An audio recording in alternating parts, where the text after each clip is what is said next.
Mapagpalang araw po sa inyong lahat. Welcome to DJ Sean Stories.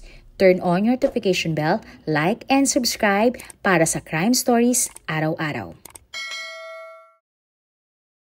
Kamakailan lamang isang malawakang rally laban sa korupsyon ang isinagawa ng mga tao sa Maynila. Pero ang mapayapang pagtitipon na ito ay nauwi sa rayot at rambulan. At sa huli, isang buhay nga ang nawala dahil sa nangyaring gulo. Sa ating kwento ngayon, alamin natin ang ugat ng ipinaglalaban ng mga dumalo sa rally at kung ano nga ang nangyari sa binata na binawian ng buhay. Ang iskandalo nga ng korupsyon sa flood control project ang naging punot dulo ng mga nakaraang protesta sa iba't ibang lugar sa ating bansa. Ayon nga sa mga aligasyon, ang pera ng budget sa flood control ay napunta sa mga contractors, ilang mambabatas at iba pang opisyal na sangkot sa pagpapatayo dapat mga government flood control projects. Pero lumalabas na ang ilan sa mga ito ay ghost flood control projects pala. At ang iba naman ay substandard.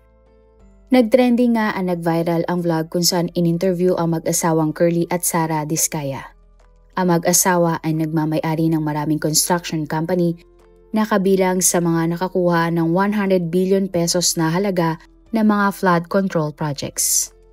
Sa video nga, ipinakita na mag-asawa ang napakarami nilang luxury cars na kanilang pagmamay-ari.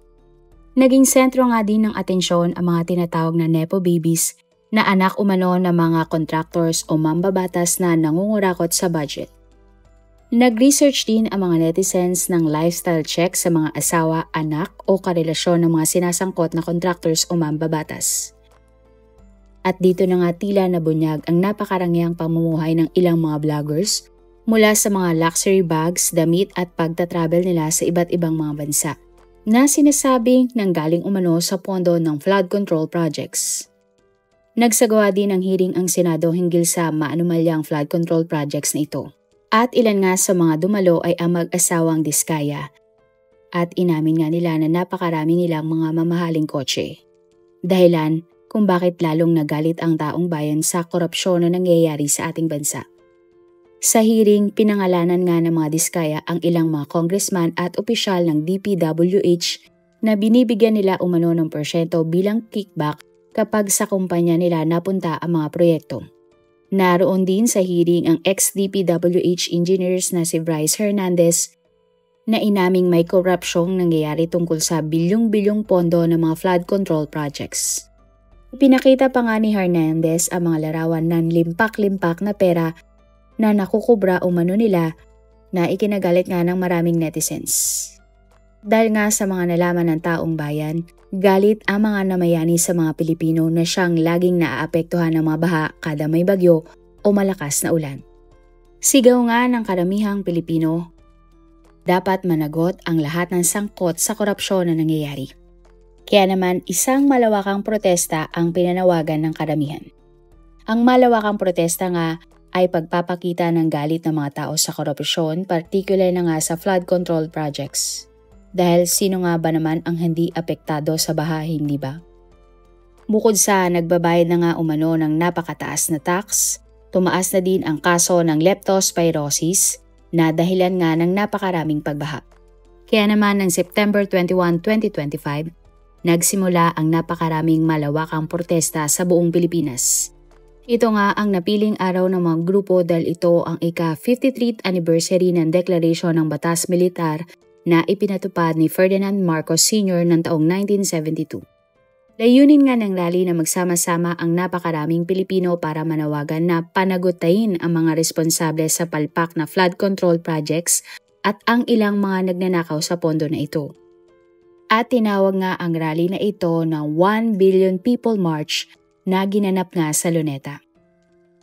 Ang protesta nga ay panawagan hindi lamang para kondenihin ang mga iskandalo sa katiwalaan na nangyayari ngayon, kundi para siguraduhin na hindi mauulit ang parehong panlililang, pang-aabuso at pandarambong.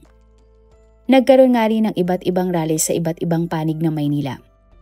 Kasama na dyan ang pagrarally sa EDSA Shrine, pagrarally nga sa Luneta, nagkaroon din ng pagrarally sa Camp Aguinaldo Gate 4, at ang pinaka-controversial nga na lokasyon ay ang Menjola Rally. Ang ibang nagrally nga ay nagsuot ng puting damit habang ang iba naman ay nakasuot ng itim na damit at may maskara ding itim. Marami ring mga sikat na artista ang dumalo sa nasabing rally at nagpahayag ng kanilang galit laban sa mga opisyal na nagnanakaw sa kaba ng bayan. Pero kung pagbabasihan ang mga kumakalat na video, ang mga nakasuot ng itim na sumali sa rally ay napaka-agresibo. Nakatakip man ang mga mukha ng mga relihista, kapansin-pansin na karamihan sa kanila ay mga kabataan. Tapos nga ang rally sa Luneta Park, ang mga relihista na nakaitim ay nagtungo sa Mendiola.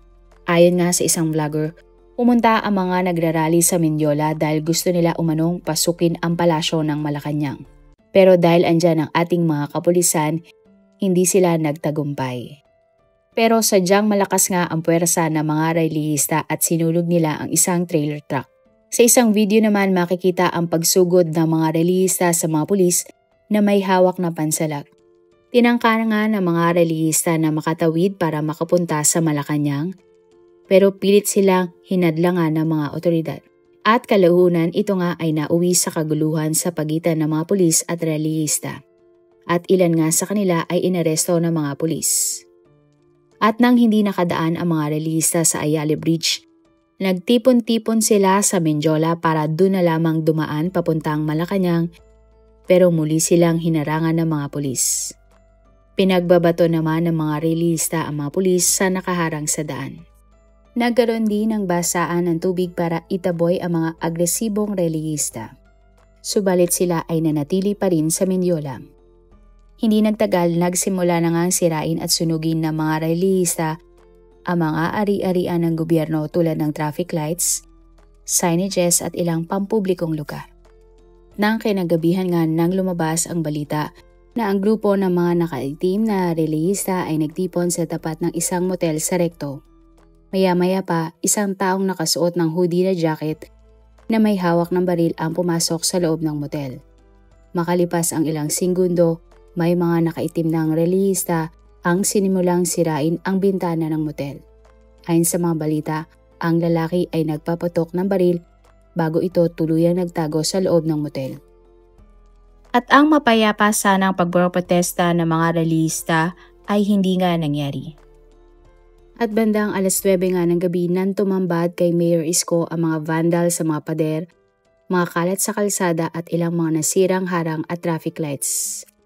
Labis nga ang pagkadismaya na naramdaman ni Mayor Isko. Agad na inutos ng alkalde ang paglilinis sa mga apektadong lugar. Nangako nga si Mayor Isko na hahabulin at pananagutin ang mga nanggulo sa protesta. Ayon nga sa alkalde, ang mga nanggulong relihista ay hindi talaga taga Maynila dahil ang mga ito ay mula sa Taguig, Pasay, Parañaque, Quezon City at iba pang lugar. Naniniwala nga si Mayor Isko na may mga nag-organisa at nagpondo sa mga nakaitim na relihistang nanggulo sa Mendiola. Ayon nga sa DLIG, mahigit 70 na mga sibilyan ang nasaktan dahil sa kabi-kabilang gulo sa Maynila dahil sa rally. Samantala, 260 naman ang inaresto ng mga pulis na nanggulo sa mga isinagawang protesta. 89 sa kanila ay mga minor de edad, habang 24 sa kanila ay yung mga edad 15 pababa na wala pang criminal liability base sa ating bansa at sila ay nakatakdang i-turn over sa DSWD. Ayon pa sa Manila Police District, mga miyembro ng isang hip-hop gang ang mga naaresto base sa pag-amin ng ilang mga sospek na nasa tamang edad. Umabot nga sa 10 million pesos ang kabuang pinsala sa riot sa Maynila. Pero sa kabila nga ng lumabas na impormasyon hinggil sa magulong protesta, isang balita ang nagdala ng labis na kalungkutan sa isang pamilya mula sa Taguig. September 22, 2025 ng umaga, nang lumabas nga ang mga reports na may isang kumpirmadong nasawi matapos nga ang nangyaring riot sa kilos protesta na nangyari sa Mendiola. Ayon sa DOH, isang lalaki ang isinugod sa Jose Reyes Memorial Medical Center, subalit idineklara siyang dead on arrival. Sapagkat ang lalaki ay nagtamo ng mga saksak sa katawan na sanhi ng kanyang agarang pagkamatay. Ang biktima nga ay kinilalang si Mark Justin Serbo, 15 years old. Si Mark ay isang grade 10 student na nakatira sa Barangay Rizal, Taguig. Ayon sa mga reports, Nagawa pang makatakbo ng ilang metro ni Mark bago siya tuluyang matumba dahil sa mga pananaksak. Agad namang siyang isinugod sa ospital, subalit hindi na siya umabot pang buhay. Bumuhos nga ang pakikiramay kay Mark sa social media. Ayon naman sa ina ni Mark, hindi niya alam na nagpunta sa rally ang kanyang anak. At ayon nga sa ina ni Mark, tanghali ng September 21 nang nagpaalam sa kanya ang kanyang anak. Tinanong ng ginang si Mark kung saan ito pupunta. Sumagot ang binata sa kanyang ina at sinabing, "Diyan lang ma," kasabay ng paghingi nga ng 200 pesos. Sinabi din ng ginang na tuwing nagpapaalam ang kanyang anak, nang diyan lang, ang alam daw niya ay pupunta lamang ang binata sa BGC. Kaya naman walang idea ang ina ni Mark na sumama pala sa rally ang kanyang anak. Ayon din sa ginang, kung alam lang niya na sa rally magpupunta ang kanyang anak, hindi niya ito papayagan dahil batid ng ginang na delikado ang mga ganong pagtitipon. Nilinaw din ng ina ni Mark na ang kanyang anak ay hindi kabilang sa mga grupong sangkot sa kaguluhan. Inilarawan nga ng ginang ang kanyang anak na si Mark bilang isang mabait at masipag na estudyante na may mataas na pangarap na makapaglingkod sa publiko. Pangarap nga ni Mark na maging isang pulis at nangako ang ginang sa kanyang anak na magsusumikap silang mag-asawa para makapag-aral si Mark. Hustisya nga ang sigaw ng pamilya ni Mark para sa binata. At September 24, 2025 naman, nang lumabas ang balita na ang suspect sa pagkamatay ni Mark ay sumuko na sa mga otoridad. Ayon sa balita, bandang alas 10 ng gabi, nang kusang loob na sumuko sa Barbosa Police Station si Richard Francisco, 52 years old at isang watch technician. Si Richard nga ay residente ng Barangay 112, Tondo, Maynila. Sa isang press conference ni Mayor Isko Moreno, ipinakita niya ang sumukong suspect. At ayon nga sa presscon, bandang 8:30 ng gabi ng September 21, isang riot nga ang nagsimula sa intersection ng Claro M. Recto at Quezon Boulevard na malapit sa Isitan. At habang nangyayari nga ang riot, nakita ni Richard na may mga nakaitim na kabataan na naninira ng mga motor at nagbabasag ng mga pwesto tulad ng kung ano ang meron siya. Sa pagtangka nga ni Richard na protektahan ang kanyang pwesto na madamay nung araw na iyon, gumamit siya ng isang case knife.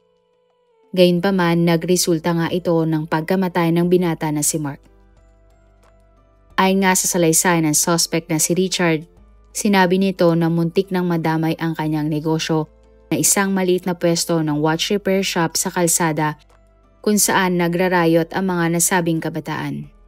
Sinabi ni Richard na walang pakialam ang mga kabataan ng mga oras na iyon. Sapagkat kahit ano daw makita ng mga nakaitim na kabataan, itinutumba nila o di kaya naman ay sinisira. Inamin nga ni Richard na habang nagkakagulo, siya ay nablangko bigla at pagkatapos ay nakaramdam ng galit sapagkat marami nang binasag ang mga kabataan.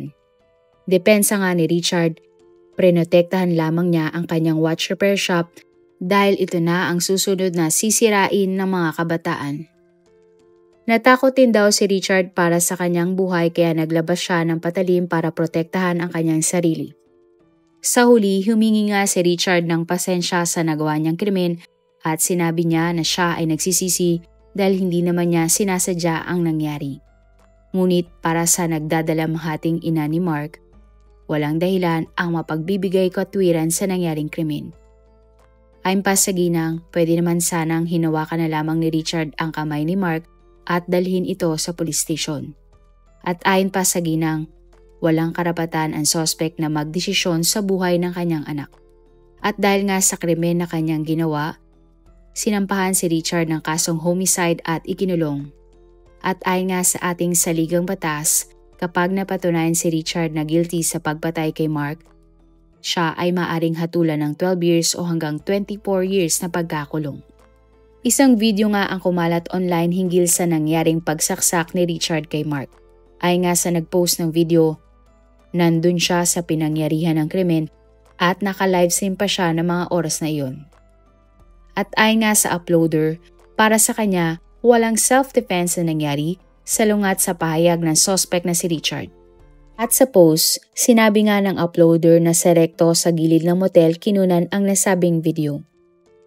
At ayon din sa uploader, sinisira nga ng mga kabataan ang motel dahil doon nagtatago ang pulis na nagpapatok ng barel na isang warning shot dahil nagkakagulo na ng mga oras na iyon. Sinabi din ng uploader na ang biktimang si Mark ay itinumba at sinipa nga ang motor ng pulis. Nagagalit daw kasi ang mga kabataan sa pulis dahil tingin nila pinoprotektahan ng mga pulis ang mga magnanakaw. Matapos ngang itumba ni Mark ang nasabing motor, sinabi ng uploader na ang suspect na si Richard na noon ay nasa tabi ay bigla na lamang sinugod si Mark at sinaksak. Pagkatapos noon tumakbo na nga palayo ang biktima. Nakita naman ng ibang mga kabataan ang ginawa ni Richard kay Mark kaya siya ay sinugod ng mga ito. Ayon pa nga sa uploader, nakita niya ang sinapit ni Mark hanggang sa tumawag na nga ng taxi ang mga kabataan para itakbo siya sa ospital.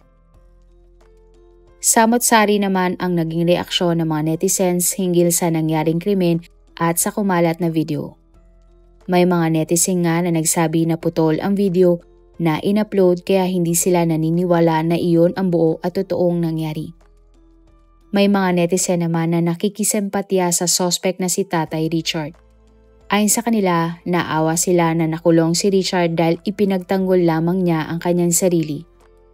Ipinagtanggol din daw ng suspect ang kanyang negosyo. May nagsabi naman na matagal ng street vendor si Richard sa rekto. Minsan pa nga ay sa mismong pwesto na natutulong ang suspect kaya napakahalaga ng kanyang watch repair shop.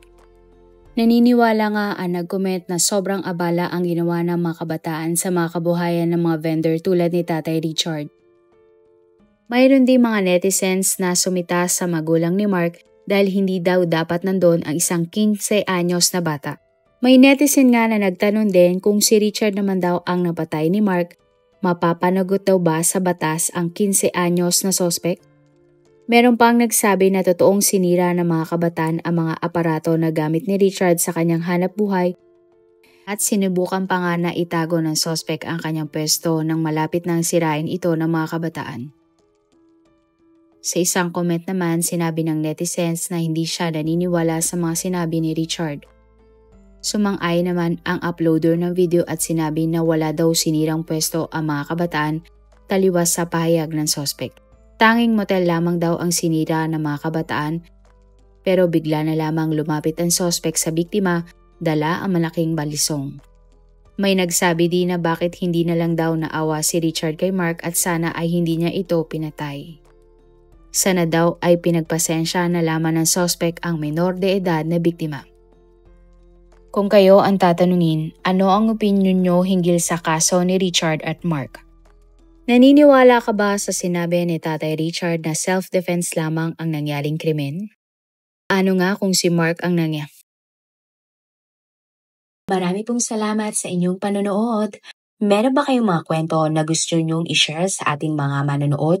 O kung may personal po kayong kwento na gusto nyong i-feature sa ating channel, i-comment down below nyo lang ang inyong mga suggestions.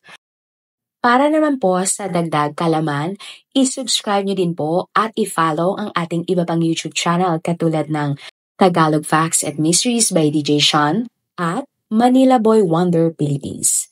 Marami pong salamat sa pagsuporta nyo sa aming mga channel. God bless everyone!